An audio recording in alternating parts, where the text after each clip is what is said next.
તમે જોયું હશે આ ભાજપના નેતાઓ તમને ડરાવે છે, ધમકાવે છે, એ જ પ્રકારે અમારા પર પણ પોલીસ મોકલીને કેસ કરે છે, અમને પણ જેલમાં લઈ જાય છે.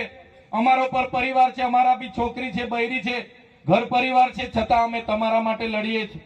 અમને પણ ભાજપમાં લઈ જવા માટે ખૂબ ધમકાવવામાં આવે, ડરાવવામાં આવે, પણ અમે ભાજપમાં નથી જતા. અમે ભાજપમાં જઈએ તો આજે મંત્રી થઈ જઈએ, છતાં અમે નથી જતા. કેમ? કેમ કે અમે તમારા જેવા ગરીબ લોકોમાંથી આવીએ છીએ, એટલે ગરીબો માટે લડવા માટે રાજનીતિમાં આવ્યા છે. આ લોકો કહે છે કે ચૈતરભાઈ અહીંયા આવે છે, લોકો સ્વયંભૂ ભેગા થાય છે. ચૈતરભાઈ કઈ રીતના આવીને લોકો આટલા બધા ભેગા થાય છે? ત્યારે મેં તમને કહેવા માંગુ છું, મેં પણ તમારા જેવા સામાન્ય ઘરમાંથી આવું છું. મારા પરિવારમાં કોઈ ધારાસભ્ય નહોતું, કોઈ સાંસદ નહોતો, કોઈ સરપંચ નહોતો. એક સામાન્ય પરિવારમાં મજૂરી કરીને ભણ્યા ગણ્યા, એક વિસ્તરણ અધિકારી તરીકે સરકારી નોકરી લાગી.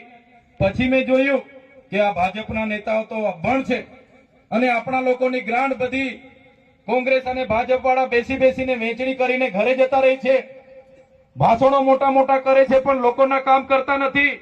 એટલે મેં 4.5 વર્ષ નોકરી કરી અને મેં રાજીનામું આપી દીધું. એક સામાન્ય પરિવારમાંથી મેં દુઃખ જોયું છે, મેં દુઃખ વેઠ્યું છે, મેં ગરીબી જોઈ છે, મેં ગરીબી વેઠી છે.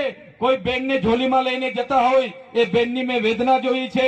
એ જયારે વેદના મેં મહેસૂસ કરું છું ત્યારે આ ભારતીય જનતા પાર્ટી કહે છે કે મંત્રી બનાવીશું. અમારા લોકોની વેદના સામે, અમારી લોકોની તકલીફો સામે તમારા મંત્રી પદ કે તમારા પૈસા, તમારા બંગલા, તમારી પ્રોપર્ટી એ અમને જોઈતી નથી. અમારા લોકોના આશીર્વાદ મળતા રહેશે ત્યાં સુધી અમે લડતા રહીશું.